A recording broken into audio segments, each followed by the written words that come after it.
What's up, you all? How y'all doing today? I'm your host.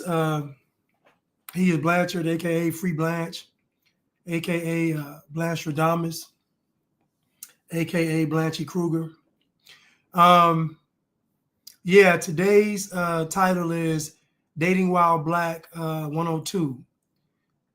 We had Dating While Black 101 on Tuesday, and now we're here to 102. What's up, Miss Heckert? We're going to jump right into it. What's up, Angel Wings? We're going to jump right into it, though. Today, the Holy Spirit spoke to me, and Holy Spirit said, Adam failed the test when there was a consequence attached to it. In other words, the reason why Adam was in right standing with God was because he hadn't been presented with something that had a consequence. So God made the garden for Adam. God made the animals. And so Adam's job was just to name the animals. He was able to live in paradise. He was, living his best life. There really wasn't anything of consequence to his life. Now, God said, don't eat the fruit. But since Satan wouldn't be able to tempt Adam, what was going to be his driving force to eat the fruit? None. You got to think about it. Adam was made in God's image, and so was Eve. But Adam was made in God's image, so he didn't even have a desire to eat the fruit. If you remember, he didn't bother the fruit before Eve got there. But when there was a consequence, when the test came about and there was a consequence, that's when we saw Adam fail the test. And he ate the fruit, maybe because since he hadn't had a consequence, maybe he didn't believe that fat meant greasy. I don't know. But whatever it was, he took the fruit from Eve and he ate it. Maybe he saw her eat it and didn't see anything happen. We don't know. But we do know that when Adam's test came with a consequence, that's when he failed. And now we know that Adam should have gone to God after Eve had eaten the fruit, snatched her up, took her to God and said, Lord, forgive me because this woman ate this fruit on my watch. I was supposed to be watching over her, Lord, and I wasn't. And Satan got a hold to her, or the serpent or a serpent-like creature got in her ear, and she fell prey, dear Lord. Please forgive me. That would have changed the course of history if Adam had done that. But what did Adam do? Adam went and hid in shame. Because once he ate the fruit, then he realized that they were naked. Anyway, so we fast forward, and now we're thousands of years later. Now we're dating while black 102.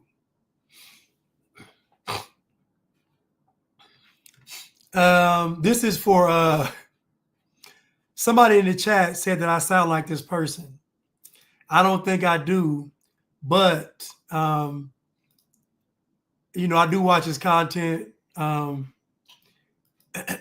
gonna just play some motivation from him.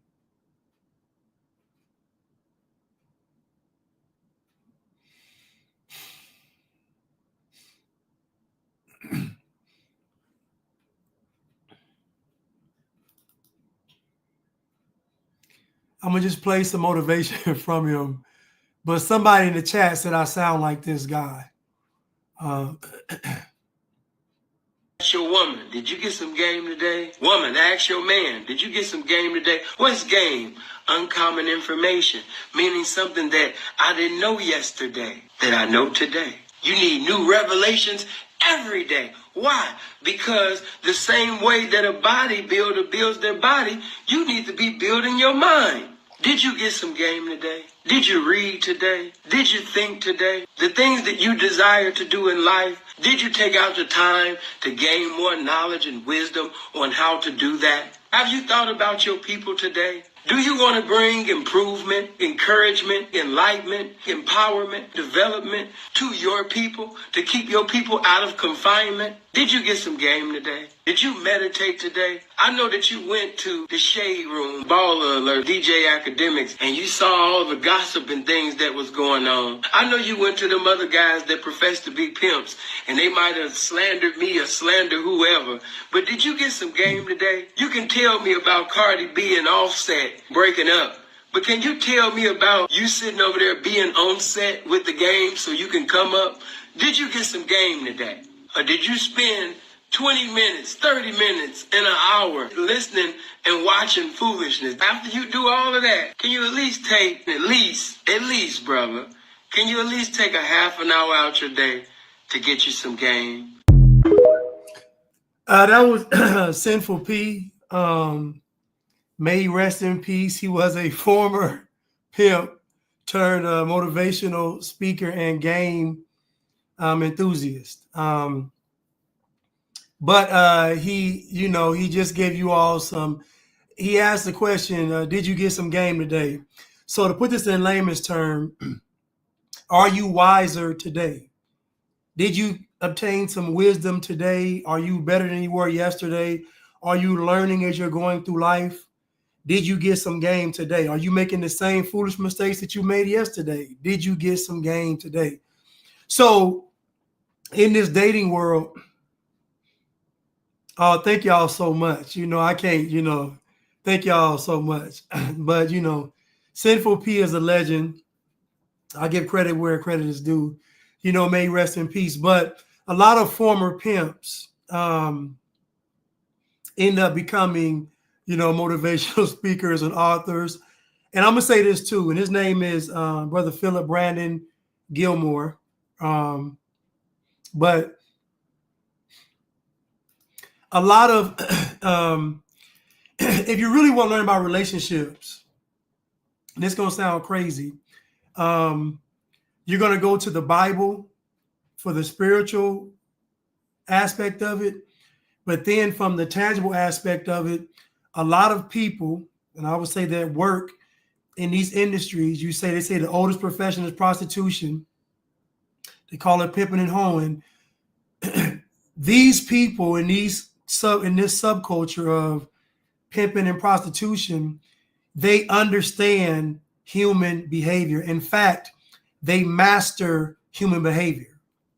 Now, they use their powers for evil, but I'm telling you that if you sit down and talk to a woman of the evening, she's going to give you very sobering realities about dating. She's going to tell you about what men like, what women should like. These people are well versed in the study of people. Same with pimps. It's the same thing. Now, again, they use their powers for evil, but these people have a great understanding of what they call the game, and that is the relationship between man and woman. Now, I'm not telling you all to go.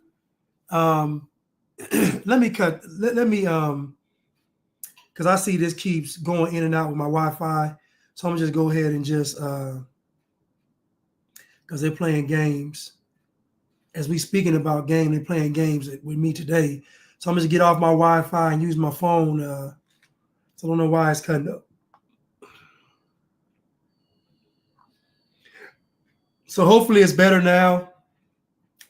The Wi-Fi wasn't working. Anyway, but today we're going to be talking about Dating While Black 102. Now, I say Dating While Black because dating while black is not the same as just dating.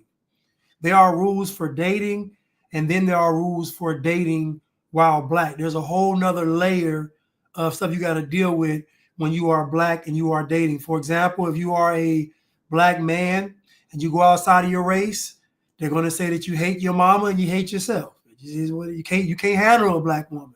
You're weak. This is what it is. If a black woman goes outside of her race, she found love. The black man drove her into the arms of the other man. Like it's just what it is. It's just, this is dating while black. As a black man, you will never get credit for finding a good woman that's not black. Just like you will never get penalized for getting a black woman that's foolish. This is how it is. Dating while black is its own set of parameters. So again, let's get into it. And again, I go back to Adam and Eve. Before I get started, when God made Eve, he made Eve because he saw that Adam was alone. He said, it's not good for man to be alone. So let me create him a helpmate, a helpmeet. So the reason why we have relationships is for the man. Relationships are for men, not for women. The man makes the relationship a partnership. The man makes it about the woman. But the intended purpose of the relationship was for the man. It wasn't for the woman. The woman was there to help. Adam decided to say, well, a man's going to leave his father and his mother, and he's going to cling to his wife, and the two shall become one flesh. Adam said that. So women, you need to know that no relationship you have is going to be righteous or godly and reach its full potential unless you put the man first. Now, I know it sounds misogynistic. I know it sounds ancient. I know it sounds pre-women's liberation. But ladies, if you want the best relationship, you need to put the man first. All you got to do is put the man first, and then he going to give you everything. And it's really a simple trade-off. If you put that man first, you care about his well-being, you care about his health, you care about his mind state, you want him to have peace, you want his stomach to be full, you want him to look like all of these things. If you put the man first, what do you think he's going to do for you? Every guy in the chat can remember every woman that did just one nice thing for them. And when I say one nice thing, I mean a nice gesture that was where they weren't heavily, like they weren't dating for 2 years. Like every guy can remember every woman that ever bought him a drink. I don't care how many years it's been. Every guy remembers the woman that bought him a drink. Every guy remembers the girl that got him his favorite thing, even though it wasn't expensive. Like guys remember this because it's simple and it's easy to satisfy a man. And the reason why it's easy to satisfy a man is because from a survival standpoint, a man can't have that many needs and wants because he has to protect, he has to guide, he has to assume responsibility, he has to build, so he can't be a being that has a whole bunch of different, no, he has to be simplified because his tasks are so great. Now, women, y'all minds go everywhere, but y'all can do that because your role is different. Your role is to make a house a home. Your role is to nurture these type of things. So you have the leeway and the freedom for your mind to come up with all kind of foolishness. The man doesn't. And these are biological functions of men and women.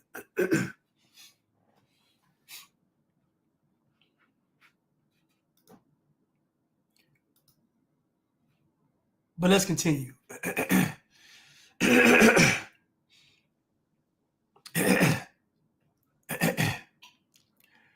Maybe I should let me go back because there was another, hold on. I'm laughing because I got some videos that's funny, but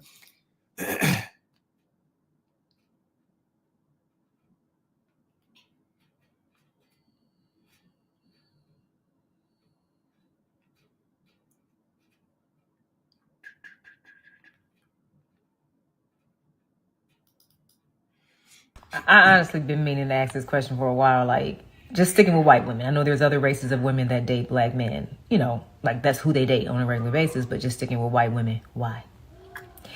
White people are very aware of the issues that we deal with as Black people. They know us very well. We think we know them, sounds about white. But they just can't be as verbal as we are about the whole, racial thing. But they know us very well. They know the problems we experience dating, right? Why, as a white woman, would you interject yourself in this world? And I'm not talking about from a standpoint of, they taking all our men. I don't care if every white woman in the country wanted a Black man. I still have one, or I jump ship and date somebody else from another race or country. I mean, I would have a man. Okay, that's not from that standpoint. Just the standpoint of why. And let's just be real. Whenever you see a white woman that's a single mother, I don't mean a divorced mother, a single mother, that baby always had Black. Come on, y'all. Be real. They be leaving them with babies too. Why? Not saying white men don't just, abandon ship and leave they women with babies. I can't cover everything, y'all, but I'm just saying a lot of times when a woman talk about she, got left by her baby's father, that baby be half Black, that baby daddy be Black. White women, why? Why? Why come over here and date these men if you ain't got to? That is an easy question to answer. And it's because the white women that are dating Black men are liberal white women. So they don't even look at relationships the same. They don't look at marriage the same. These are usually liberal white women that are dating these Black men, because you think about it, most Black men don't have the values and the standards and the character and principles to actually build a family. They just don't. Now, they can build a Black family, but again, that's an asterisk by it. The woman's going to run the household. It's going to be toxic. So I don't count that. Most of the white women that you see dating Black men, they are liberal white women. They're liberal. So you're going to rarely see a conservative white woman, truly conservative, dating a Black man. I'm not saying it's not possible. I'm not saying it doesn't happen. But more times than not, the white woman is going to be liberal, because most Black men are liberal and most Black men are led by Black women. So the reason why she's going to the Black man is A, he's a Black man, and B, she gets to have a mixed baby, and that gives her the ultimate virtue signal. A white liberal woman with a half Black child, you can't tell her nothing. That's the last stone in the infinity gauntlet of liberalism. You can't tell her nothing. She done powered up. And don't be a white woman, single baby mama with 2 Black baby daddies. You take over you. She could defeat Thanos. Anyway, so that's why those white women are going after those Black men. They don't look at relationships nor men. They're not judging him based on godly standards. They're judging him based on, I think he's a strong man because he's fighting against racism. I think he got swag. He's attractive. I like his body. All the silly stuff.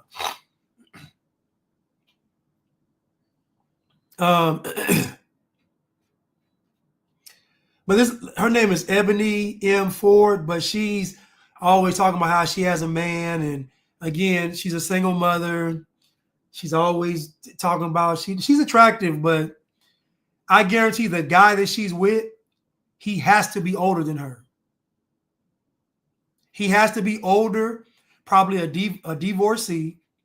I guarantee the guy she's dating is an older guy, divorcee, and when she's with him, she all the way in pocket. Because I guarantee he's stable financially. He ain't gonna take no mess. So I already know she on social media talking, but I know when she with him, then none of this come out. I guarantee. I mean, I believe she has a man because she's attractive. She's attractive. I mean, she can get a man. She's attractive. She's intelligent. She can get a man, even with a child. I just know he's going to be older, though. So if she's in her 40s, he's in his 50, probably closer to 60. I guarantee it.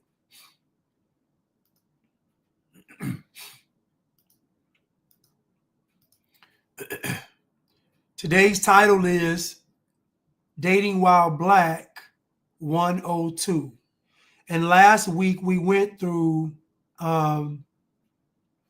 the different types of Black men and the different types of Black women.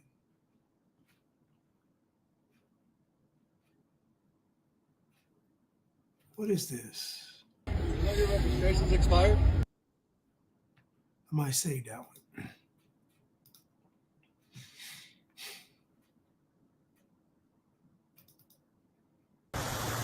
Hello, ladies and gentlemen. Tommy Sotomayor here. I got a question. You know, as your resident coon, I have to ask certain questions, and this is one I really am serious about trying to figure out. Can you tell me why is it that almost everything that black folks do or that they find that they really like turns into like a criminal enterprise? Let me explain. Black folks say that they really, really, really like Jordans. And Jordans ended up becoming things that either they stole or they killed for. I remember when I was a kid in the 90s and the late 80s, there was these things called starter jackets. And guess what black folks did for those? Well, they stole them and you got shot for them. Nowadays, you got people talking about stuff like weed. Black women love weed. What is the number one thing that they're out stealing right now? Weed. And there have even been cases of black women killing other black women over weed. Then you look at something like the clothes that they say in the rap video. Gucci, Gucci, Prada, Prada, whatever it is, they start yelling.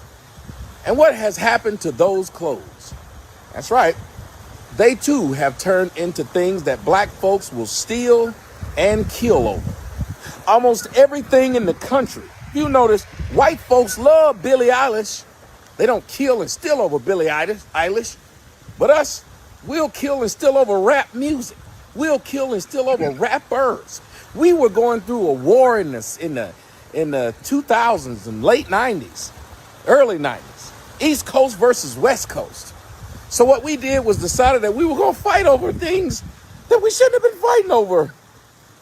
And it's the sad way about life and the sad thing about life.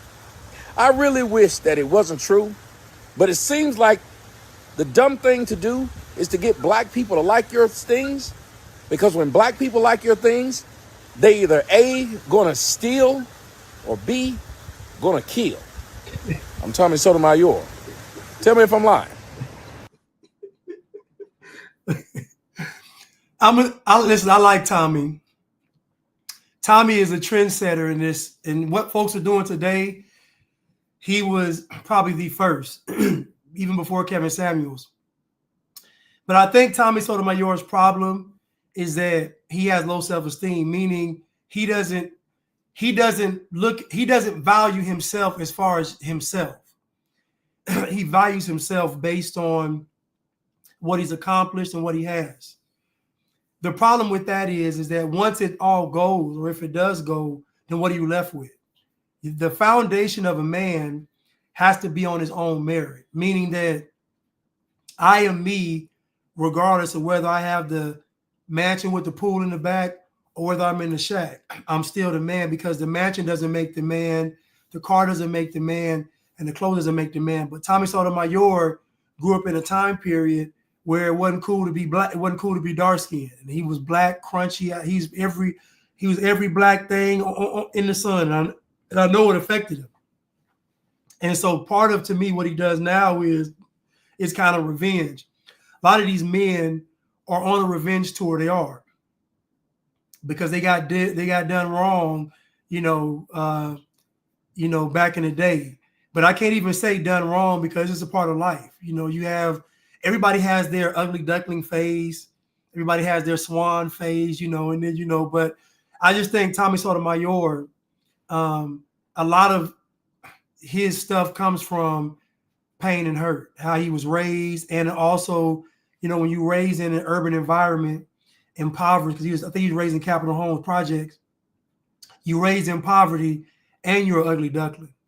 Like, it kind of creates a monster. And I don't think women understand, I don't know why this Instagram is going in and out. I don't, but I don't think women understand that black men do go through things growing up, just from the culture. Most of them are going to be raised by a single mother. That's going to set them back.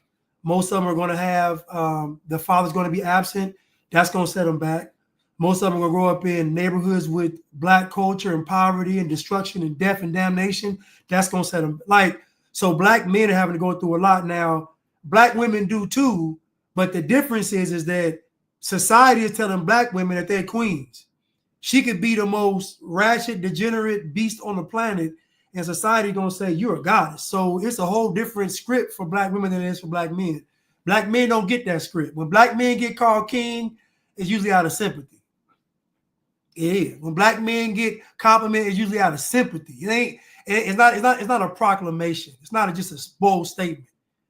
It's a bold statement. You can type in right now the black woman is God, and look how many hashtags that thing has. Type in the black man is God, it ain't got that many. I remember when they had, they had Black Girl Magic, but then they had Black Boy Joy. Black Boy Joy lasted 2 days. Black Girl Magic, they done made commercials about Black Girl Magic, use it on TV shows, movies, clothing lines. Black Girl Magic is everywhere. Black Boy Joy lasted 2 seconds. 2 seconds. Matter of fact, if you wore a shirt that said Black Boy Joy, they're going to say you suspect. They're going to say you sassy. Anyway, so I think Tommy Sotomayor, and I do love his content, but I do think there is some hurt and pain there because he doesn't look at himself with value. He feels like I have to be this person for women to like me. To be honest with you, here goes a secret for all the men. Women don't care about looks. They don't. Women care about how you make them feel. I don't care what they tell you. 6 figures, 6-pack, over 6 feet. I don't care what they tell you. Women care about how you make them feel. Why? Because the feeling is the lasting impression. That feeling can get conjured up when you're not even there. If you're not there, your height is irrelevant. If you're not there, your abs are irrelevant. If you're not there and not spending it, your money is irrelevant. But the feeling will always be there. So women don't care about your looks. Now listen, man, I'm not saying don't be in shape, but you should be in shape for yourself because your body is a temple. Your body is a temple for the Holy Spirit, so your body should be at its best. I think a Goddess Navi mentioned that Tommy Sotomayor put some weight on. But it's going to be hard for a man to get value in himself if he's not doing something with himself. Challenge yourself. Say in 3 months, I'm going to have a 6-pack. It might not happen, but challenge yourself. But women do not care about how you look.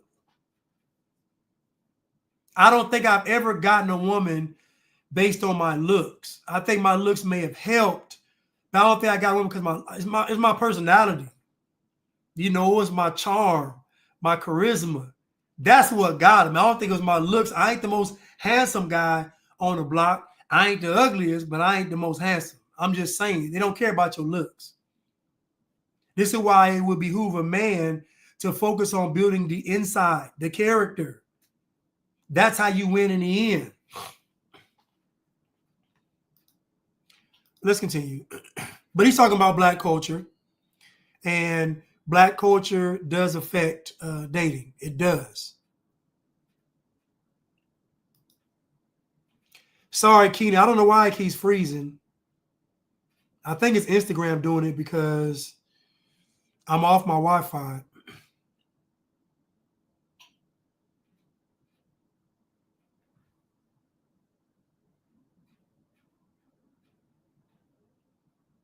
What was this? I had one more video. Okay, guys. Quick update. In a nutshell. No. I'm sorry.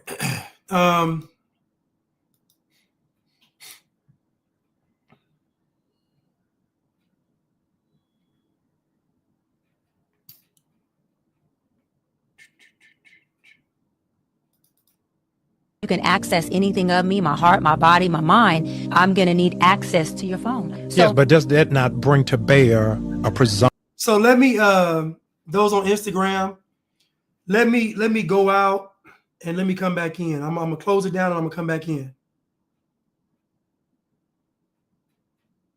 There's no reason for this Instagram to be doing this, but they want to be stupid. There's no reason for this thing to be freezing.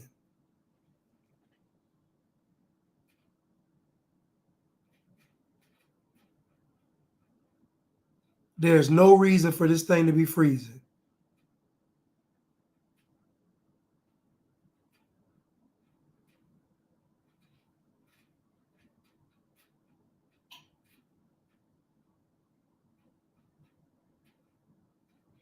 It was doing this last live where my IG was just freezing for no reason. It just kept freezing.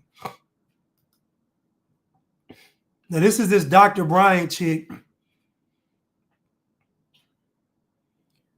Well, Broski Bear, that is true. What's funny is black men are the only men that call their women gods and queens. No other group of, think about this. Black people have the lowest marriage rate, the highest divorce rate, and the men call the women queens and goddesses or gods. Think about, they got the lowest marriage rate, the highest divorce rate, and black women and black men are the only group of men on the planet that refer to their women as queens and goddesses.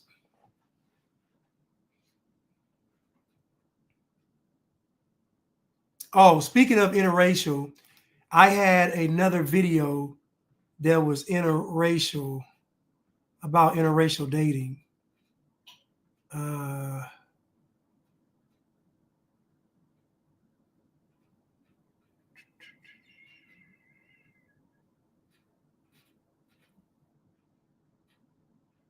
Here it goes.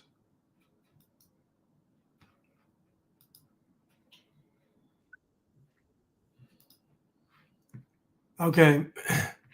Let me just go to this real quick. Sorry, let me go to this real quick.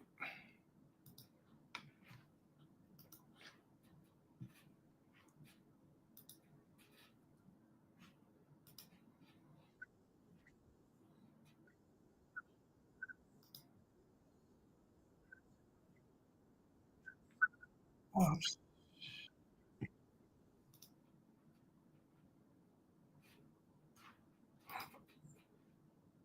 Huh.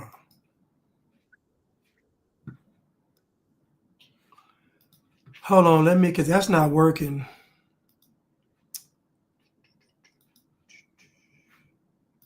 Let me.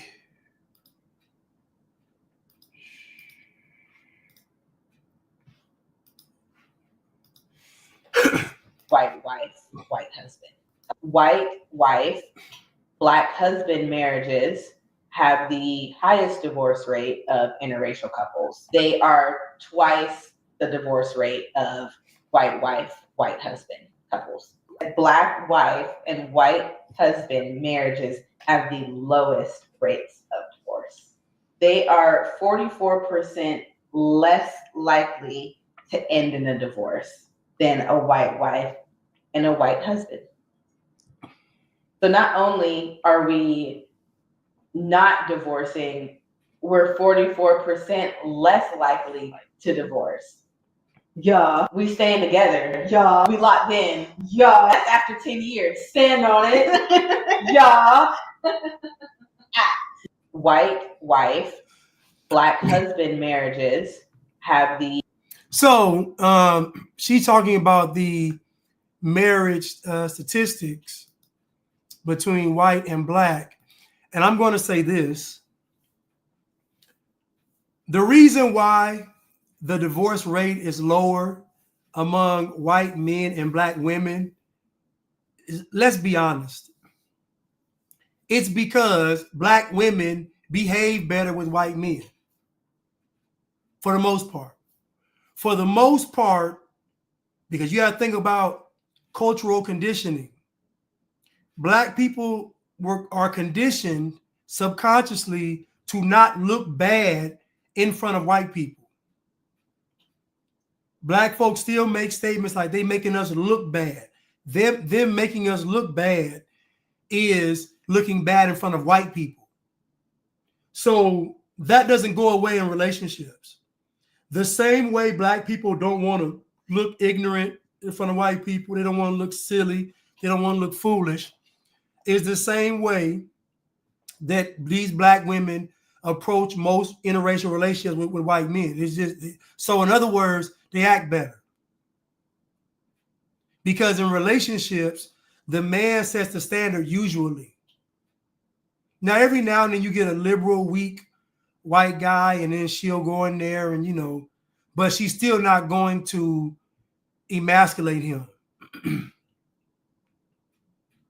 So the reason why the divorce rate is low is basically because black women are on their best behavior, usually. Now, when it comes to black men and white women, the black man still runs he's still the head of the relationship. So, but he's probably raised by a single mother. So really what the white woman is dating is she's dating a single black woman. That's why the divorce rate is so high, because the white woman didn't sign up. Even though she signed up to have a liberal relationship, she probably didn't sign up to have a relationship that was lesbian, where she had to date a single black mom. But these black women getting with these white guys, they're on their best behavior. A lot of them are going to say, no, no, no. Yes, they are. They're on their best behavior because they don't want to look bad in front of him. They don't want to look bad in front of his family. They don't want to look bad in front of his friends. There's a lot of pressure to be at your best when you're on what they call the other side. So the reason why the divorce rate is low is because black women are in pocket more with white men. That's just it. You'll even see more white conservative men have black conservative women. You know why? Because they're going to get in pocket.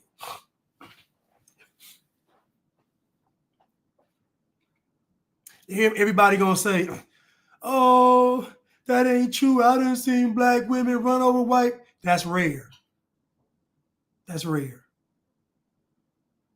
Most of these black women, they don't even want the white guy and his friends and family to forget saying anything to them, giving them the look. You know, they give them the look like the look. They don't want that look. They don't want that. They don't want that. So to avoid that look like, did we make a mistake? They're on their best behavior. Pamela said, when I dated white guys, I was just myself. But Pamela's leaving out that she has some sense. So there's no adjustment to make. Pamela's leaving out the fact that she got some sense. So if you got some sense, then you're going to respect the man. You're like, it's nothing to change. We're talking about the average black woman. She can't approach that white guy like she approaches that black guy. She can't do it. She can't do it.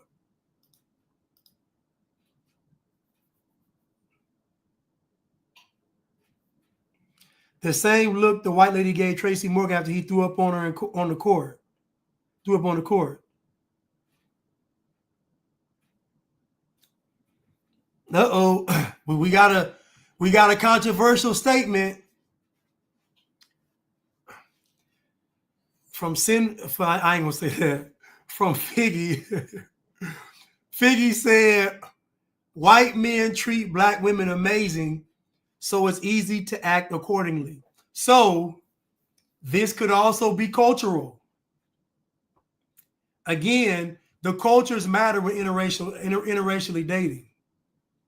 You know, they talk about, people say, oh, they treat the white women bad, all that. I ain't trying to hear all that. Because when y'all black women go to the other side, y'all don't say that. Y'all don't say y'all getting terrorized. So what Figgy is saying could be true, that white men do treat better just based on culture. It's possible. And that could also be the driving factor for them to be in pocket. But I know there's also some cultural reasons as well. And they don't want to look bad in front of them white folks. But many black women say that white men treat them better.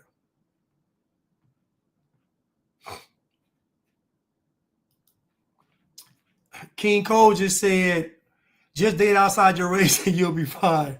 He just gave a blanket statement. He just gave a blanket statement. Just date outside your race, you'll be all right. But again, this is Dating While Black 102. Now, let me ask you all a question before I play this next video.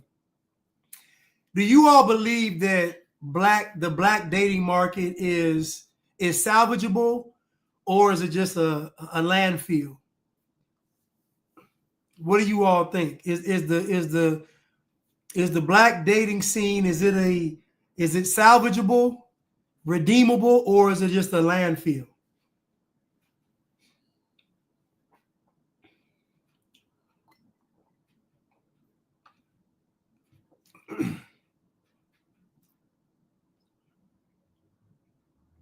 Goodness. All of y'all saying the same thing? Goodness. All of y'all are saying the same thing. Broski Bear said, Blanche, I didn't know black people dated. Right. While you playing, it's true.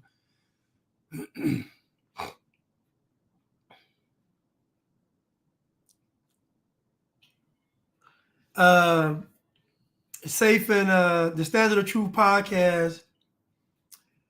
She says the market is trash. Thank God I'm married. But she said I'm concerned for my son. Please, y'all go follow the Standard of Truth podcast. Excellent podcast, and she does talk about what I'm talking about right now with these with dating and relationships. So the consensus is that the black dating market is, I'm getting that it's trash and that it's not salvageable. Well, okay, so I guess my question is, for those of you all that want to either get married to a black person or date a black person, what are you going to do? If it's a landfill, if it's hot garbage, if it's basura, which is trash in Spanish, if it's all these things, and you still want to date in your race, what are you going to do? Like, what is your solution? I'm telling you all that there is still hope. I'm not going to say it's completely done. It's a lot of trash, but I'm going to say that there are people out there that are still ready to get married and still got some sense and still love the Lord and everything. They exist. They are few and far between, but they exist. Tierra Barnes said, I'm not dating black. I'm not black. The men need to wake up. Real Talk Nikki said, keep praying. Stimulated Student said, pray. Top Herc said, I'm grabbing whatever. Latina, and I'm running into a cave. Rashawn said, pray to you till God shows you. Pray till God shows me to my husband. So in other words, y'all are saying that that dating now requires some divine intervention. That's what I'm hearing. I'm hearing that the dating market now requires God to intercede on your behalf. That's what I'm hearing right now. I'm hearing that conventional means in today's black market of dating is not going to work. You are going to have to enact the power of God.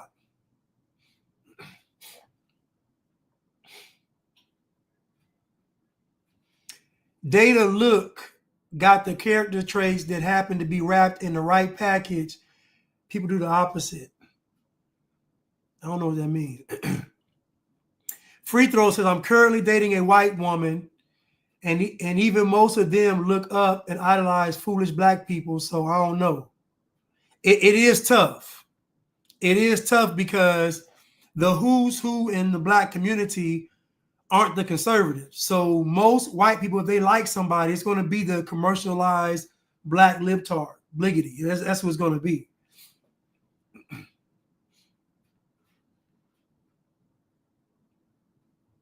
Oh, Chuck, listen. Chuck Pulley just reminded me, I got two things I got to do, y'all. I'm glad y'all holding me to it. I got Blanche's Brides for Boaz, and I have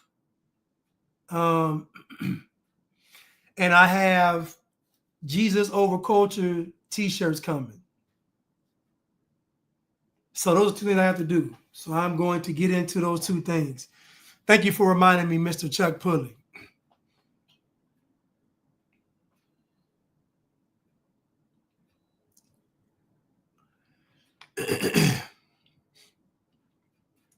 Nikki said, well, like Proverbs 3 and 5 says, we can't lean on our own understanding. And I'm 17 years out of the game. So yes, God, as he gave Eve to Adam, and Adam didn't go searching for Eve.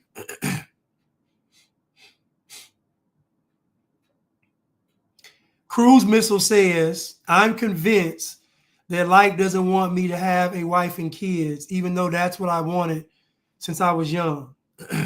I would agree with you, probably, Cruise Missile, that society does not want you to have a wife and a child, but I believe that God does, and everything that God created does. It's just things are out of order right now. You know, I don't want you all to lose hope or lose faith. I really don't. But what I'm hearing, and this is good, is that we should be involving God in this dating process. When you meet somebody, what would Jesus say about this person?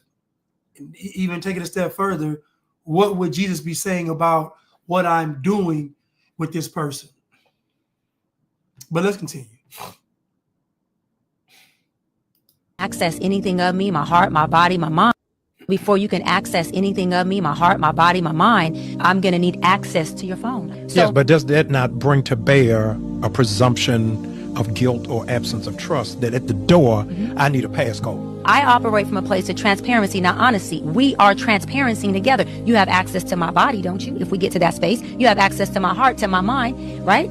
To me, my heart, my mind, my body is more valuable than that punk ass phone. So for me, if all I'm asking for is access to something that you have nothing to hide, that I'm not saying I want it to pick up and go through, I am not going to be in a bed with a man who can access my body that is priceless, and I can access a $89.99 or $499.99 Samsung or iPhone because you think that's a breach of your privacy. You keep your $500 phone over there, and I'll keep my priceless mind, body, and soul over here. I have yet to have an issue with being in a relationship with a man, and I have been engaged multiple times.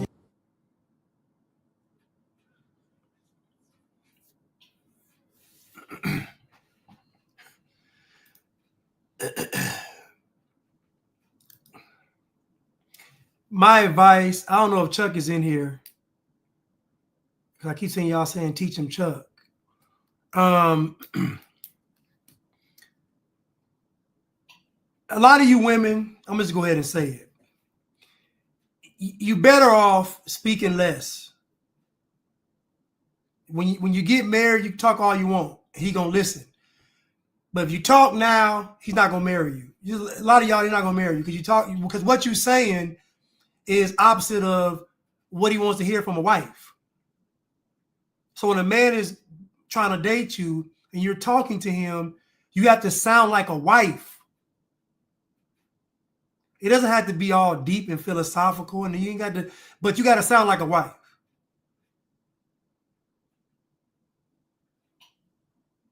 I remember I had one relationship, and this young lady was Korean. And I was young and dumb, but she was actually a good woman, though. She really was. And she was a wife. And I remember telling her, I say, listen, you know, we ain't going to make it, but you going to get married. Because she was a wife.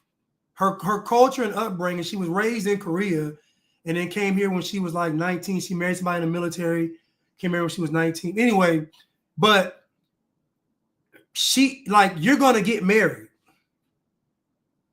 It ain't going to be me, because back then, you know, I was down, you know, so I ain't nowhere else going to marry no Korean. Or as Shahrazad Ali says, a Korean.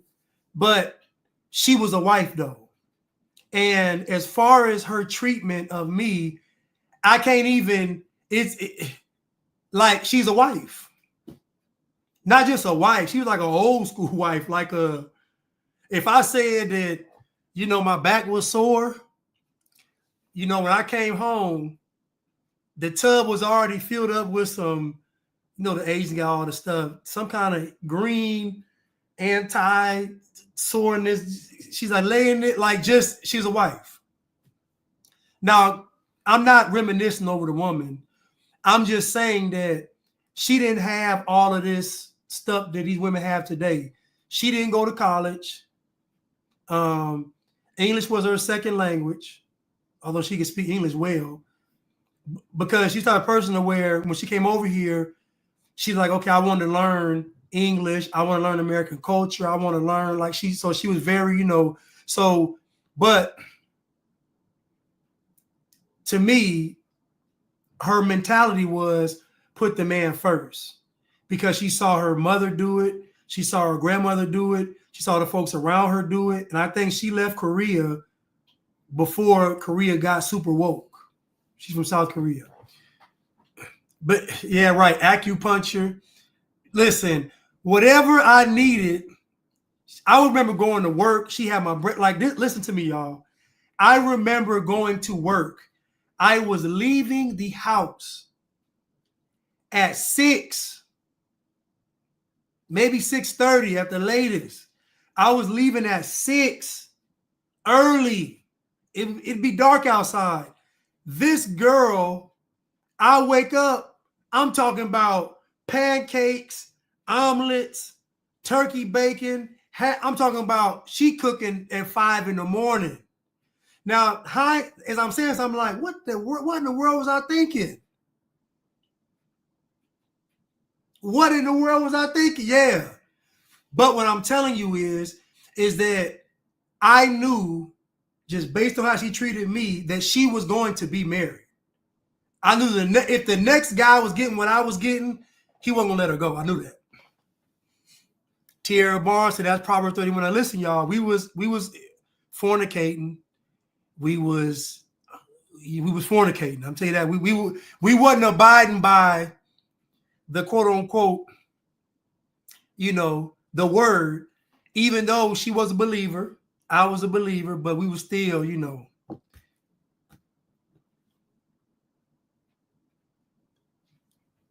I'm going to tell you what Figgy just said before I get back to Dr. Bryant. Black, I can see you with an Asian or a Muslim woman. You need catering too. I don't need it. I resent that. Do y'all, hold on, let me ask y'all a question.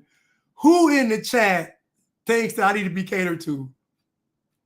Who in the chat thinks that I think I need to be catered? I need to be I need to be catered to. I see Blanche with a Hindu lady. Yes, Blanche, just admit it. Not a Muslim. Me. Man. All hands were raised. Yo. Y'all tripping, man. Y'all tripping.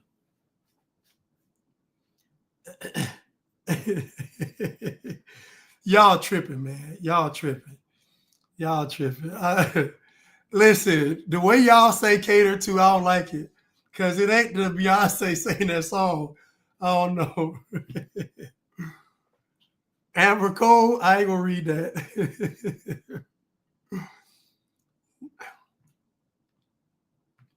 Listen, we were listening to, I ain't going back there. I ain't going back.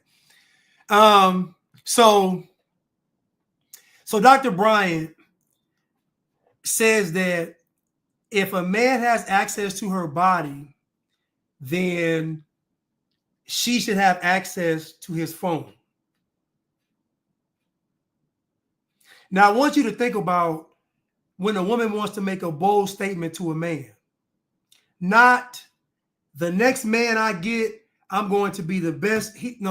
My next relationship is going to be a marriage, and I'm going to be the best wife to my husband. When she didn't make that statement. Her bold statement is, if he has access to my body, I should have access to his phone.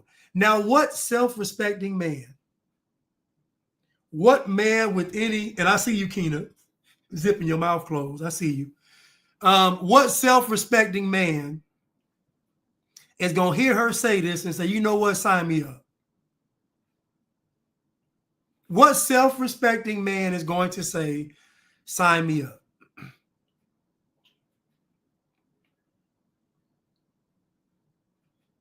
Imagine her trying to equate her giving up her essence to her having access to his phone. And this is a woman that women follow. Dating Wild Black 102. Black women are listening to her to get dating advice. So a man would just think about these guys out here that are slick. And he got 2 phones. And he let her go all through the fake phone. But that trap phone he got, his regular phone got nothing on it. But that trap phone, she'll never see that. But women listen to her. She's in her 40s. And I'm bringing up her age because she sounds like she's in her 20s. And Cam Newton asked her, Cam Newton said, what's the youngest you will date? She said 25. Now, why would a woman that's probably 42 years old, why would a 42-year-old woman want to date a 25-year-old? I don't even understand how men do it. I understand going younger, but I'm what am I, 46? So imagine me at my age dating a girl that's 25 years old. I can't do it. She's too young. She could have her best intentions. She could try her hardest. She could do her, and it still ain't gonna work. She's too young. She hasn't lived enough. She hasn't seen enough. She doesn't know enough. I'm just saying. But I know men do it. They get younger women, but I don't know. I got to have some kind of discussion with you. We have some kind of conversation. I can't be, I can't be in teacher mode all the time. There needs to be some exchange and dialogue. Come on. 25 years old. But I'm going to play it again. But she says if a man has access to her body, then she should have access to his phone. Before you can access anything of me, my heart, my body, my mind, I'm going to need access to your phone. So, yes, but does that not bring to bear a presumption of guilt or absence of trust that at the door, I need a passcode? I operate from a place of transparency, not honesty. We are transparency together. You have access to my body, don't you? If we get to that space, you have access to my heart, to my mind, right? To me, my heart, my mind, my body is more valuable than that punk ass phone.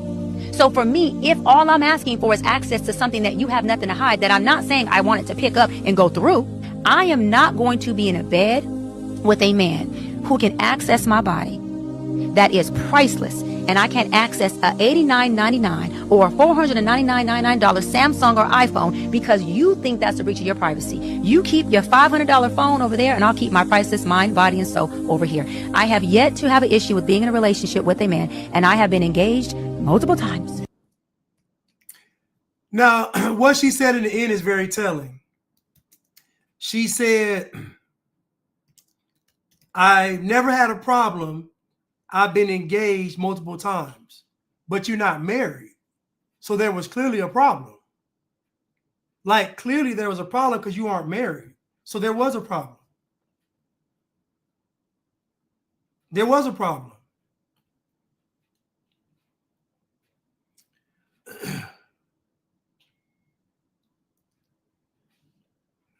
Hold on, the youngest I would date him.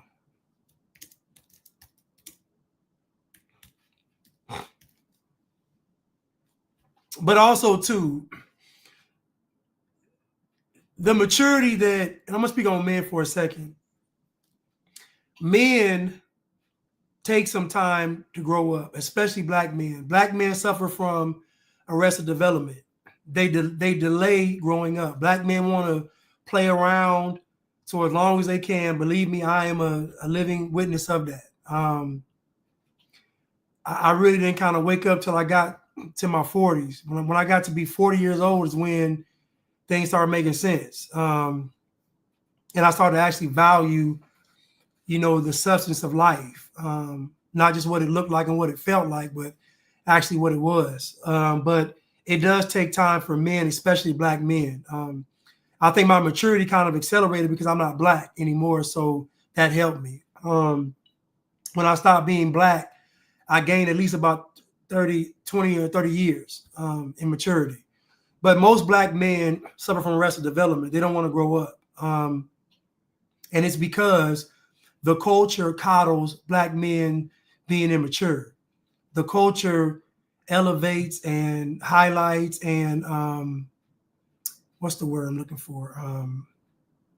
Promotes black men being immature. Maturity in the black community for men it's not a necessity. Remember the movie Baby Boy? The whole movie was about Tyrese being a degenerate son with no goals and values, no nothing, and no point in the movie. In the movie, he killed somebody, or he aided in killing somebody. Think about boys in the hood, immature black men. Think about men's society, immature black men. Like the list goes on. So black men suffer from arrested development. They don't want to grow up. And so that is very problematic for black women who want to get married and are ready to get married and do have some sense.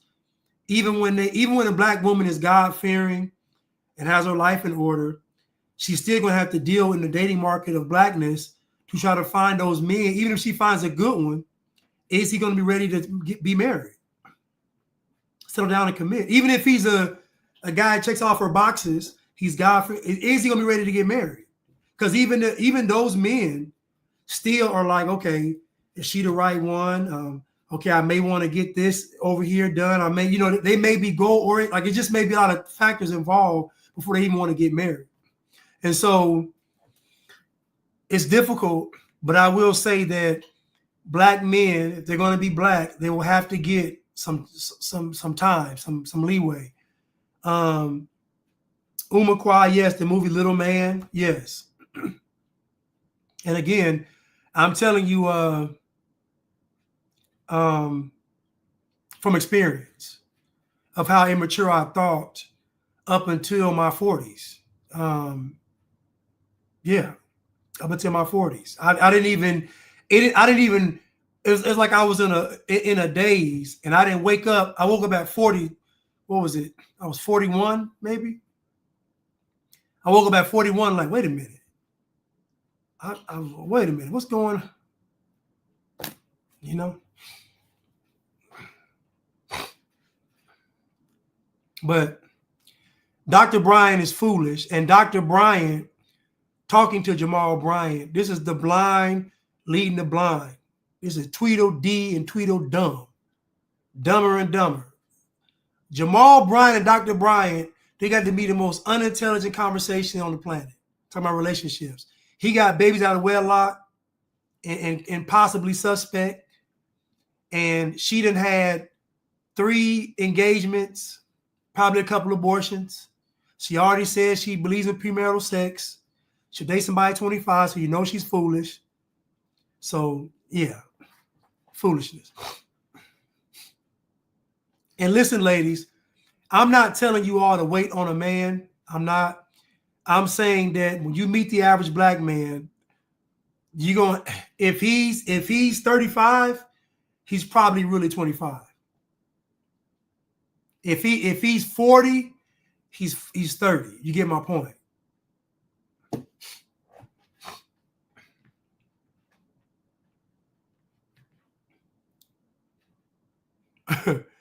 Neek said, I'm 31 and I would never date a 25-year-old. Right. But let's continue. Let's continue.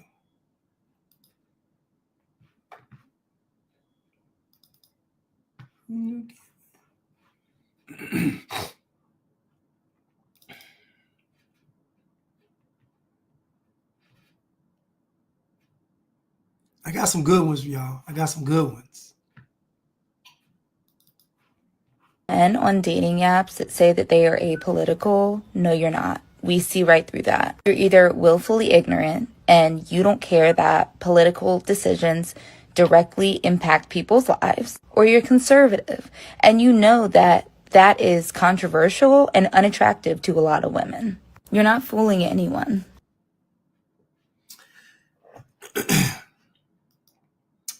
All she is light skin. That's it. And when I make that statement, I mean no substance. All she is just light skin. She is light skin. I guarantee she's biracial. She has a complex with herself. She's bought into the bliggity propaganda. This is most black women, by the way. But she's trying extra hard to prove that she's black. So, and she's wondering why she's single. The only type of men that marry conscious, woke, black women that are activists, fighting for the cause, fighting against oppression and racism, are simps.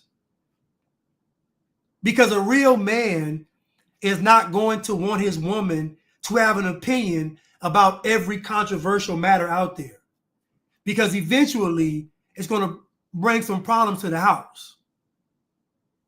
So they can only get with simps and cucks and whoremongers. These type of girls get with guys that are either simps or guys that have multiple women. They don't ever get with good, God-fearing, decent men. They don't. Because the moment they open their mouth, he's going to be like, I'm out. All she is light skin with freckles. That's it. Her greatest attribute, because she light skin with the good hair, her greatest attribute is also her Achilles heel. Because her light skin will get her some attention, but then she gonna combat that with her attitude. So lose. But you heard what she said, though. You heard what she said about being apolitical and conservative. All the men on dating apps that say that they are apolitical, no, you're not. We see right through that. You're either willfully ignorant and you don't care that political decisions directly impact people's lives, or you're conservative and you know that that is controversial and unattractive to a lot of women. Warrior's Dream says she's worried about sociopolitics not building a strong home and family. Now imagine this woman wanting to be married, wanting to have a family, and doing everything that is counterproductive to being married and having a family. No real man wants to marry an activist. He doesn't. No real man wants a woke, liberal, weekend warrior. No real man wants that. No man worth his weight in gold would dare subject himself to a feminist, Marxist, delusional, modern woman. He's not going to do it. So the only type of guys that she can get are simps and guys that are whoremongers. She can either get a guy that has multiple women and she's in rotation, or she'll get with a guy that she can run over, but she will never get a good guy. He's not going to do it. A good man is not going to do it. And guess what? She got some good stock. She ain't got bad stock. But when I peel back all the layers, she's just light-skinned. That's it. That's all you can say. She's just light-skinned. That's all you can say. If somebody said, describe her to me, I'd be like, man, she's just light-skinned. Nothing else to offer. Nothing. A whole bunch of foolishness.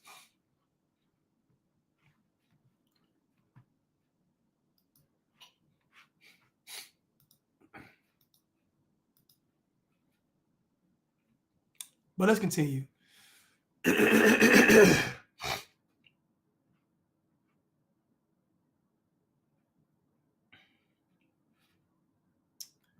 But let's continue.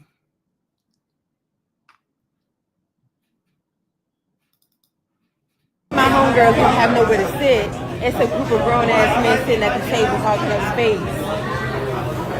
Talking about nothing. Just these new men today. Even the hijabs is talking crazy. She supposed to be in a corner covered up somewhere. Even the hijabs is talking crazy.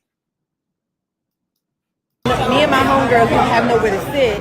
It's a group of grown-ass men sitting at the table talking up space. Talking about nothing. Just these new men today. What does she have in her hand? What is that? What is that in her hand? Is that one of them vape things? Hold up.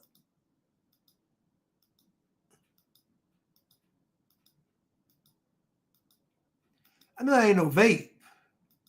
I know she ain't got the hijab on and she vaping. It's like what is that, y'all? Y'all, what is this? What is that in her hand? What is that?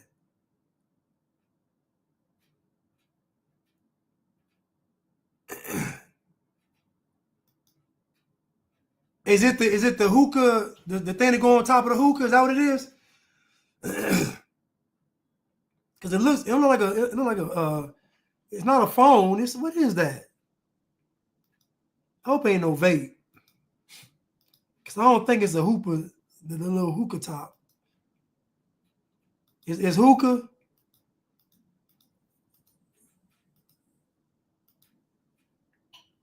Okay, I don't know. Maybe it is. Might be an earpiece. I'm just saying the hijabs is talking like the regular women. Me and my homegirls don't have nowhere to sit. It's a group of grown-ass men sitting at the table talking up space. Talking about nothing. Just these new men today. Man. First of all, you ain't supposed to be out. You ain't supposed to even be out. And second of all, I shouldn't even be able to see your face because I should only be able to see your eyes. That's it. So you out of pocket. I can see your braces, your teeth. You got on makeup. You done went against all of the laws of Muhammad. You done went against all of them. You out in public. You possibly smoking hookah. You got your mouth showing. You got makeup on. And you talking some feminist talk.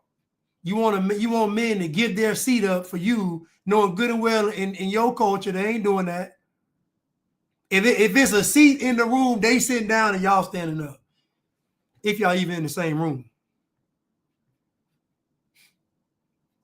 It's a woman on here and on YouTube. I'm just saying. Even the hijabs is talking.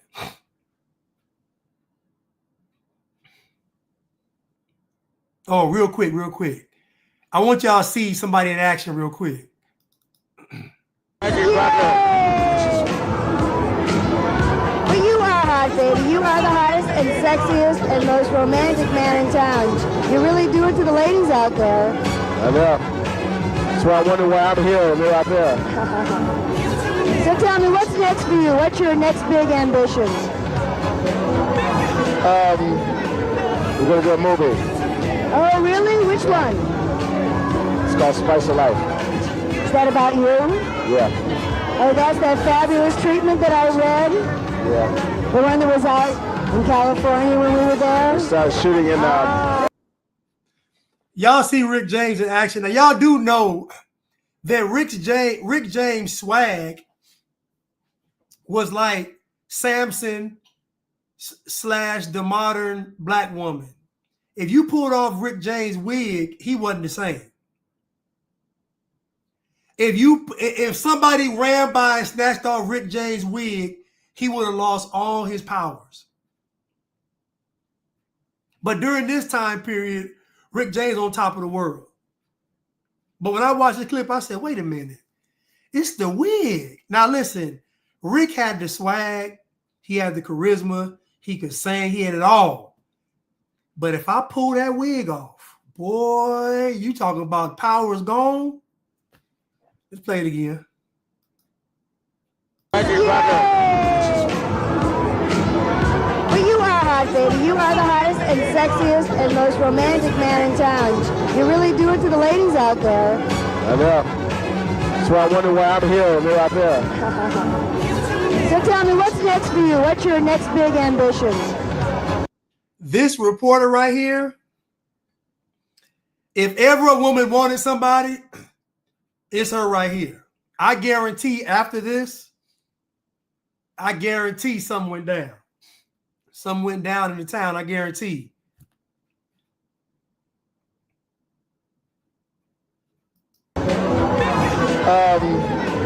We're going to do a movie. Oh, really? Which one? It's called Spice of Life. Is that about you? Yeah. Oh, that's that. No, time out. I didn't, no, listen, we ain't saying Rick James was no punk. I don't think he was no punk. I'm just telling you, imagine Rick James being the center of attention. The DJ yells out, Rick James, ladies and gentlemen. And the spotlight goes on him. Everybody in the crowd cheering and clapping. And then somebody pull that wig off. That moment is gone. All his powers are gone. All his powers are gone. You pull Rick James' wig off is the equivalent to snatching off a black woman's weave or wig. It's the same effect. It's that snatch and it's that the same effect. Rick James will lose all his power. He won't be able to sing no more. He won't be able to dress no more. That wig did a lot. If Rick James had been born with that good hair, if Rick James had been born, if Rick James had the hair of the DeBarges, if Rick James had DeBarge hair, he would have ruled the world. Listen to me.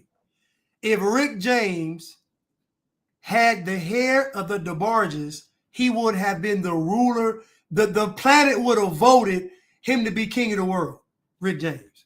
If Rick James' hair was real and that long, he would have took over the world. Took over the world. He would have taken over the world.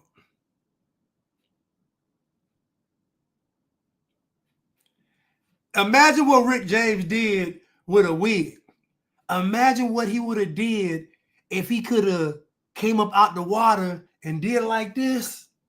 What? Boy, Rick James. Can y'all imagine Rick James coming up out the pool in a video or do something with some water on him and him doing this and that hair, man, Rick James would have ruled the world.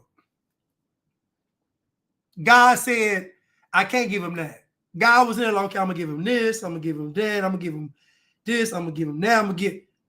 What about hair?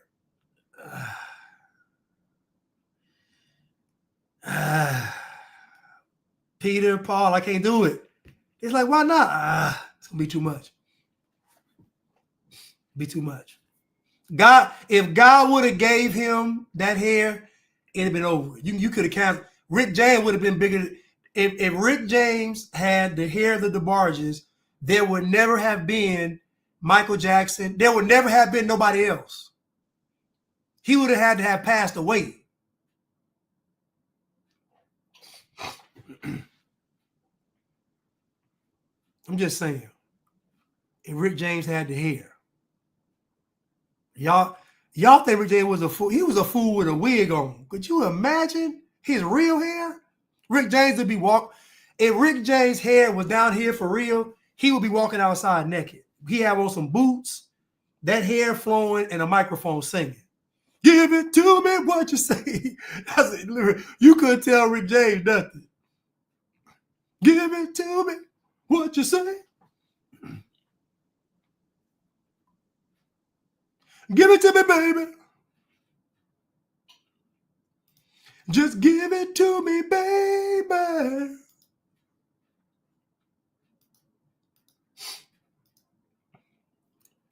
Rest in peace, Rick James, though. He's truly a legend, though. Rest in peace, Rick James. He's a legend. I'm just saying.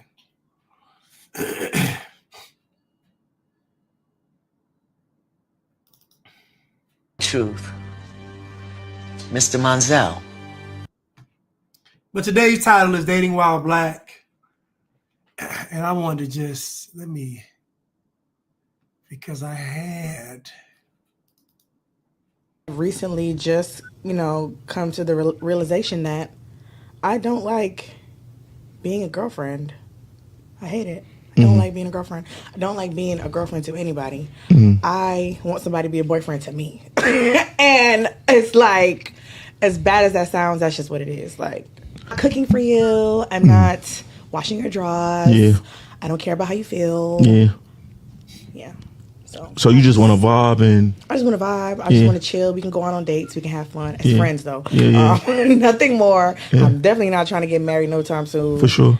And that's just what it is. It's a lot always having to share yourself with someone. And right now I'm in a space where it's like, I'm so happy being alone. I wake up, I sleep by myself. I wake up every day. I sleep with my daughter. I wake up, I do what the hell I want. every time they talk,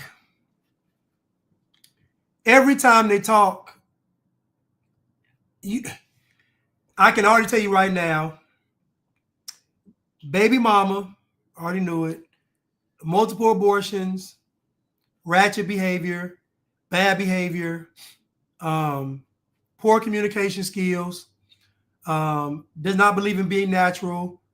Diet consists of fried foods, high in cholesterol and fat and sweets. Rarely will she drink water, a lot of juice. I can just tell.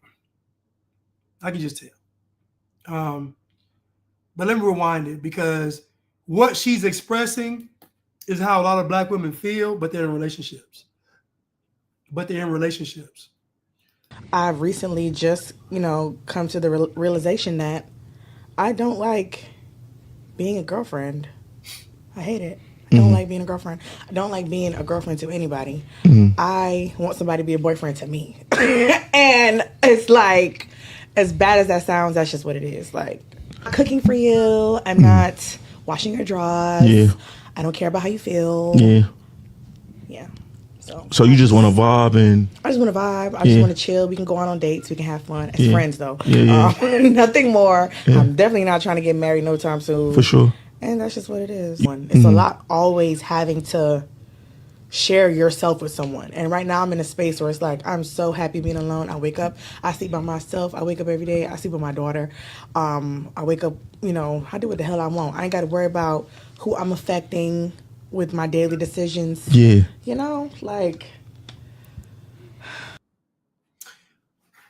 So how much you want to bet?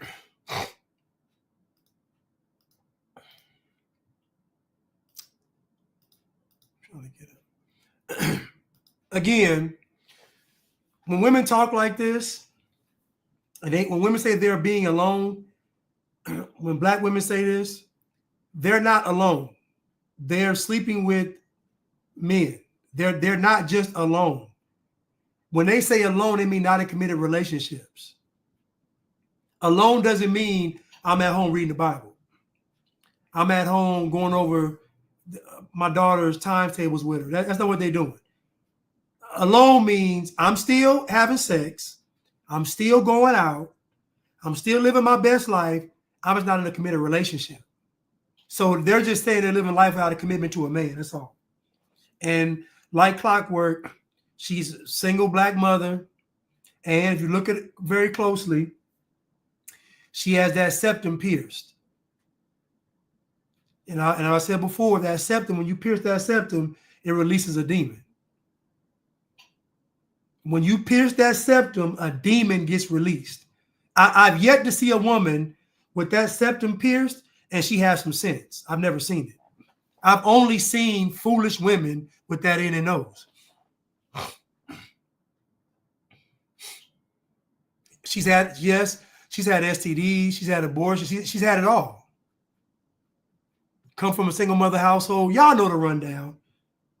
love Kamala. Y'all know the rundown.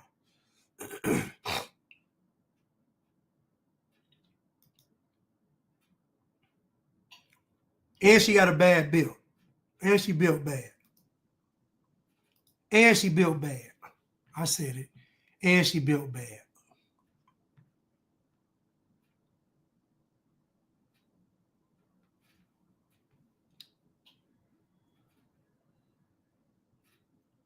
Let's continue.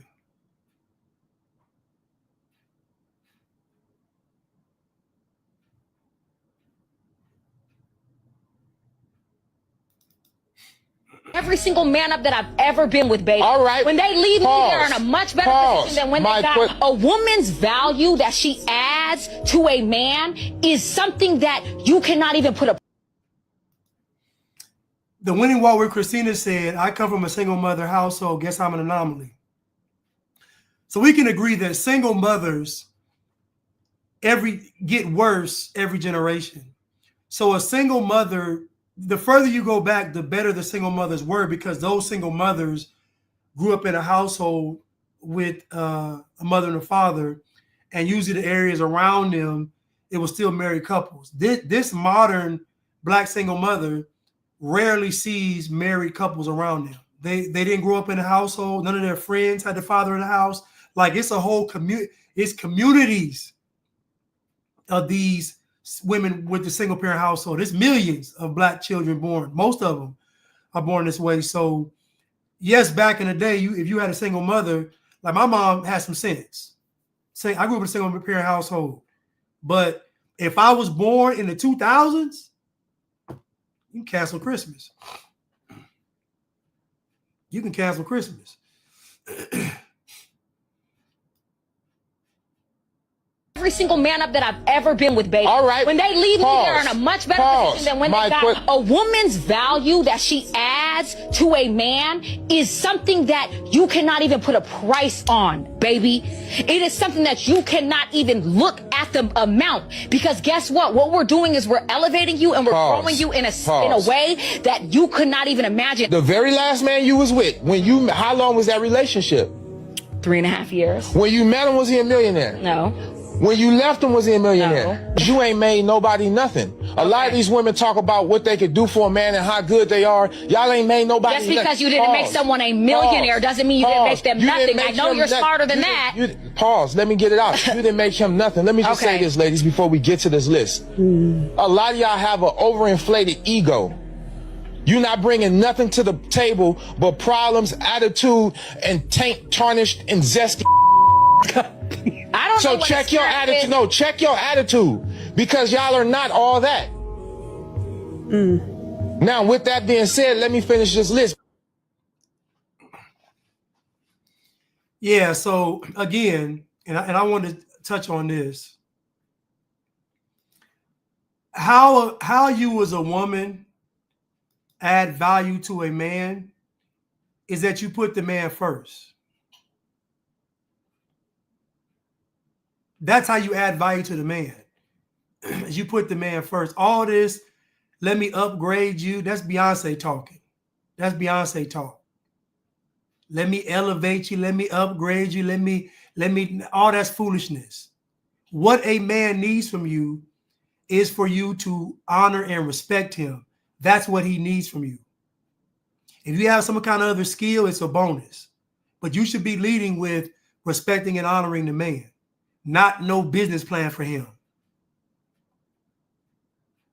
And I'm not saying that, you should be silenced from having opinions about, what he should be doing financially if it can possibly help him or the household. But your initial foundation is you're supposed to honor and respect that man, put that man first. That's what he needs from you. That's how you elevate him. Because when you do that for him, that gives him the confidence and the courage to go slay the dragon. That's what the man needs. He needs to know that when I go out into this world, I know that one person has my back. All a man needs is just one person. That's it. You ever watch the movies where the guys be in combat and as long as he got somebody else with him, they're going to go fight whoever they got to fight. He's like, you take my rear, I got your front. You know, so a man, a good woman for a man is like having an army behind him. It is. It truly is. So y'all have all these schemes and plans and plots about what y'all gonna do. Listen, just honor and respect that man, and I promise you, everything is gonna work.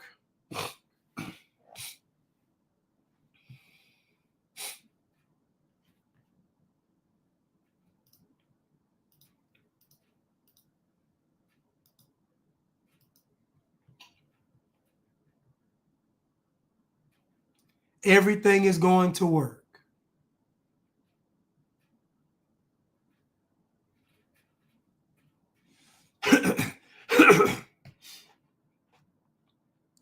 But the one thing that you all got to get rid of is bad behavior. It is bad behavior.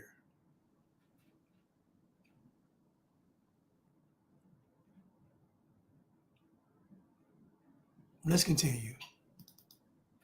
I don't want my husband to just work and pay bills. I don't want him to not have a hobby. I don't want him to not have healthy mental health. I don't want him to not have savings. I don't want him to work and slave all day, every day to take care of my bills, our bills, and me just sit there and not contribute anything. This is coming from a young lady who has never been married. I don't have any kids. I have a dog. I'm fully educated, pay my own bills right now, and it is difficult. I have a great career, and it is difficult. So when I think of getting married and building with someone or coming together and bringing our assets together, I could never lay in my bed knowing that my husband has no life and no freedom and maybe no peace because all he does is work and pay bills so that I can enjoy, as if he doesn't deserve to enjoy. I truly want a partnership. So this young lady right here, now I'm going to give her some credit, and I'm going to tell you why. She's doing a video with no makeup on and her hair isn't done, which means she doesn't care about that. She's not doing a video looking her best. I'm not saying she's ugly, but she's not doing a video looking her best. She's being open and honest. And I understand what she's saying. And again, you gotta she's young. But basically what she's saying is that I don't want to be a burden to my husband. She's not married. She's educated with a dog. I know that's some red flags, but at least her heart's in the right place. She says, I don't want to burden him, meaning I don't want him to just slave and not have a life for me. Because guess what? That would make her feel bad. You know why? Because if her husband isn't happy, she's not going to be happy. And now she realizes at an early age, happy house, happy spouse, happy house. If the husband isn't happy and you're happy, then the marriage is trash. If you're unhappy and the husband's happy, the marriage is trash. The marriage is only a marriage when y'all both are on the same page. I'm not saying y'all won't have disagreements, that y'all won't argue and fight. But as far as you all saying that we made the right choice, that should always be at the foundation. I don't want anybody else but you. And I don't want anybody else but you. And we go from there. But this young lady, I can already tell, she's been humbled. I can tell. because she ain't got no makeup on. I can already tell she been humble. She may have always been humble, but she got a humble spirit. And guess what? She's going to get married. You best believe she's going to get married. Guaranteed. And her husband is going to want to go the extra mile for her. She gonna say, baby, I don't really want it. He gonna be like, I want you to have it. Y'all know them older couples. You know, the husband drive the pickup truck and the wife get the nice car, get the Cadillac, get to roll around the wife get all the nice stuff. My grandfather used to wear overalls every day. My grandfather wore overalls every day. Man, my grandfather, man, he just wore, my grandfather was so chill, man. I'm talking about grandfather have on no shirt, overalls, like he did. Chilling.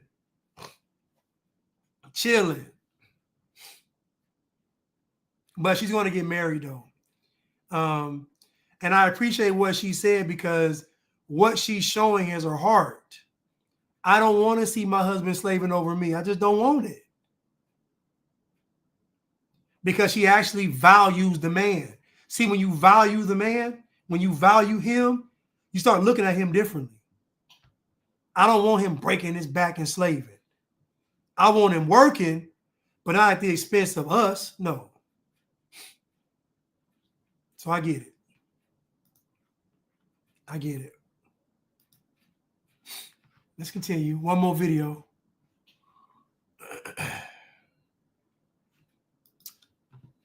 One more video.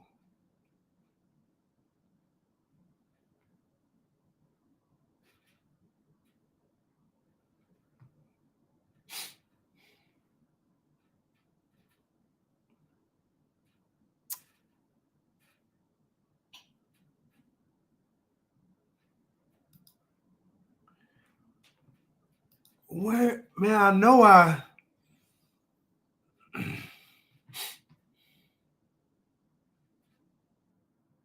Here we go.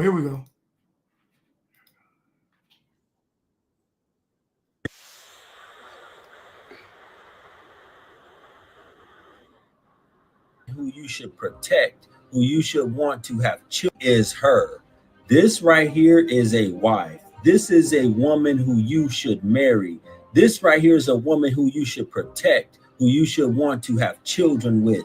This right here is a woman who is natural. This is a woman who fears God. This is a woman who will remain faithful. This is a woman that you can rely on. This is a woman who will be a really good friend. This is a woman that you can trust with your money. This is a woman comfortable in her skin. This is a woman comfortable with her hair. This is a woman that don't need validation from a whole bunch of other women that are toxic and a whole bunch of other dudes online, on social media, and everywhere else in life. This is a woman of high self-esteem who loves herself, who doesn't need to follow trends in order to fit in with the crowd. This is a woman you can take home to mama. This is a woman that you would be proud to have in your family. This is a woman that you can hold her hand and walk through the park. This is more precious than gold and silver. This is more precious than money and fame. This is femininity. This is submission. This is respect. This is love. This is a wife. This is something we may never witness again.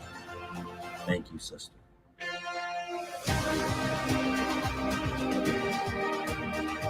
She is her. This right here is a wife. This is. So you all heard him. You heard what he said. And again, she kind of funny looking, got some long feet. I mean, but what he's saying though is true. Because what he's saying is that she's an actual genuine person. She is who she is. Like she's comfortable with who she is. She ain't makeup up. She ain't weaved up. She ain't fashioned up. She may be kind of nerdy, but again, when you think about what you want to build with, what do you want to build with? Thank you, Cruise Missile, for the super sticker. I really appreciate it. Thank you so much. Always supporting. Thank you. Stimulated students. People need to get married early and grown through all the ups and grow through all ups and downs and ebbs and flows of relationships together. I agree. But I got to add a caveat to that there has to be some kind of, God component, in that.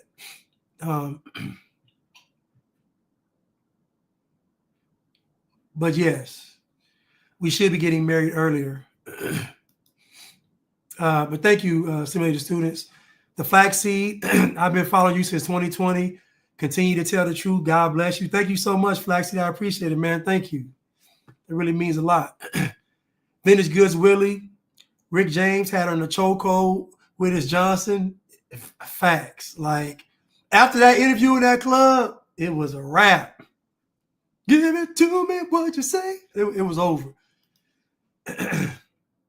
That girl Figgy, just showing love to the platform. I appreciate the time you give of yourself, especially when you're under the weather, and the work you put in. Just reminding myself in the chat to like and share the content. Thank you so much, man. I really appreciate it. Thank you, Figgy.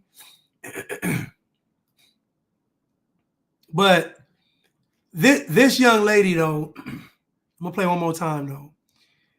But this young lady is a wife, and she is. And men know it. Now, what you got to get past is, the long feet, the kind of, but how she gonna treat you is gonna be priceless. So if you can get past the long feet and the long arms and the quirkiness, then it's gonna be priceless. Because she gonna put you first. If ever a woman's gonna put you first, she's going to put you first. She is. Right, Christina, no long eyelashes, snuffleupagus eyelashes, no weave, natural hair. She wearing regular glasses. She got on the white top. She got on them white shoes, and when y'all see them white shoes. But listen, I ain't hold it against her. We can work on the shoes. But listen, this is a wife, though. This is a wife. She is her. This right here is a wife. This is a woman who you should marry. This right here is a woman who you should protect, who you should want to have children with. This right here is a woman who is natural. This is a woman who fears God. This is a woman who will remain faithful. This is a woman that you can rely on. This is a woman who will be a really good friend. This is a woman that you can trust with your money. This is a woman comfortable in her skin. This is a woman comfortable with her hair. This is a woman that don't need validation from a whole bunch of other women that are toxic and a whole bunch of other dudes online, on social media, everywhere else in life. This is a woman of high self-esteem who loves herself, who doesn't need to follow trends in order to fit in with the crowd. This is a woman you can take home to mama. This is a woman that you would be proud to have in your family. This is a woman that you can hold her hand and walk through the park. This is more precious than gold and silver. This is more precious than money and fame. This is femininity. This is submission. This is respect. This is love. This is a wife. This is something we may never witness again. Thank you, sister. This is a woman of on social media toxic and a whole bunch of need validation from a whole bunch of with her hair. This is a woman that if you can get past, listen, if you can get past them shoes, if you can get past them shoes and feet, if you can get past, you got a winner. Okay, I'm gonna say this right before I go, because I knew y'all was gonna do this. I knew y'all was gonna look at this, and I knew, but if y'all can get past them shoes right there, y'all. But listen,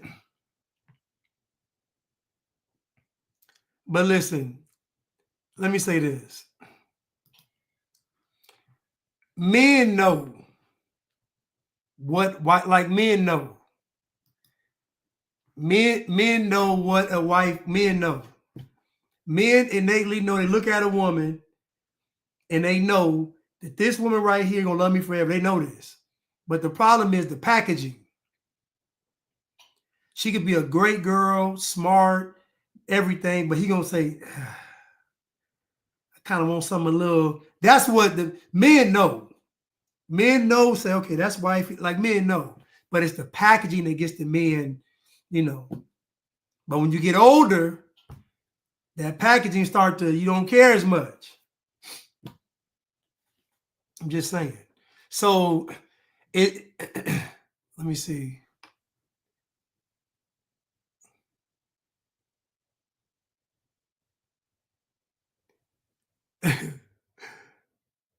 You said nothing about what he said describes a Proverbs 31 woman.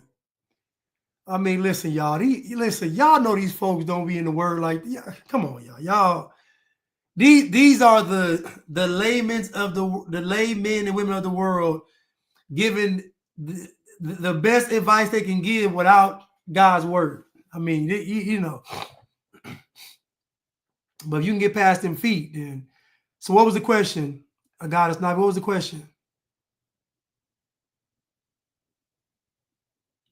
Oh, Rick said he wasn't taking her home. Ain't listen, y'all. Ain't nothing wrong with that girl. Ain't nothing wrong with that girl. Okay. Before I go, can we agree on this? Can we agree on this? Can we agree that if a woman does not follow the trends, that is a good sign? Can we agree that if a woman does not follow the current trends, that is a good sign? Can we agree that if a woman has her natural hair, that is a good sign? He's not saying these are like set in stone. These are saying these are attributes that more than likely lead in a positive direction. Y'all saw the shoes she had on. Clearly, she don't care about the trends. Y'all saw how she's dressed modestly. Even how she interacting with the guy. I'm just saying, you can tell by the way her demeanor that she does have some humility. That neck ain't snapping. I don't see none of that. She ain't got, I guarantee she don't have bad behavior issues.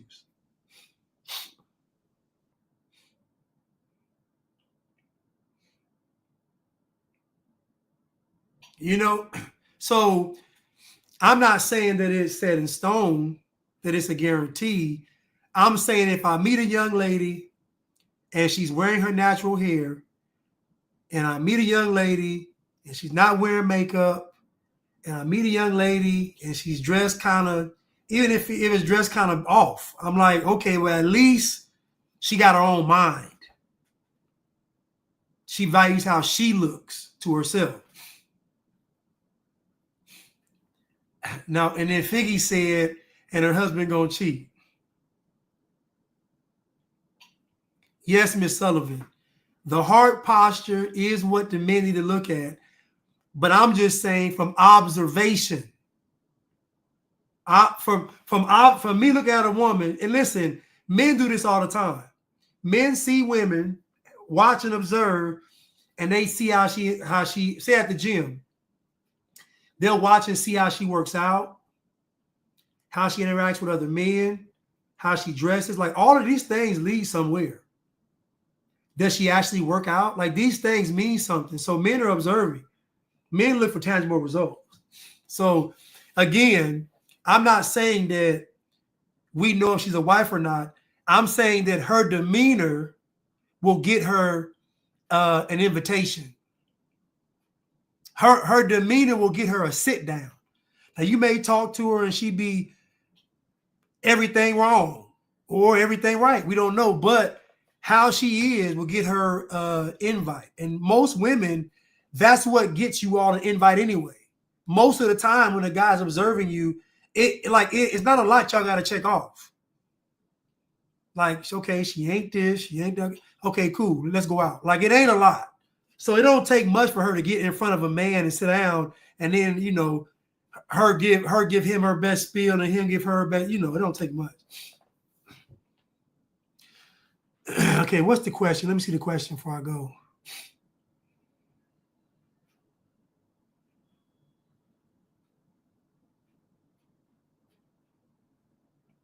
No, I'm gonna do a part 3. Yeah, I'm gonna do a part 3. I'm gonna do a part 3 on Saturday. I'm gonna do a part 3. Oh, yes, you're right. You listen, you can have natural hair and still, we went over last time, we went over the different types of black women, different types of black men. So you can have some of these attributes, but what men are going to look at is her demeanor. How does she carry herself? And women that respect themselves carry themselves a certain way, and women that don't carry themselves a certain way. It's observable. When a woman cares about herself, when a woman is God-fearing, the way she goes about, you can tell, okay, she's different. You ain't gonna see the God-fearing woman. She ain't gonna do it. This is how you summon demons. You know this? How you summon demons. You do a satanic Morse code with the pats, and then demons get summoned. A righteous woman ain't doing that. She ain't gonna do it. But I said that to say that, listen, I'll be doing part 3 on Saturday. Listen, I love y'all, and hope y'all enjoyed the show. Thank y'all for these super stickers, and I really appreciate it. And I will see you all on Saturday. Thank y'all so much. Oh, thank you, Angel Wings, for moderating. Thank you so much. And thank you, guys, Navi, for moderating. Thank y'all so much. I really appreciate it. Thank you.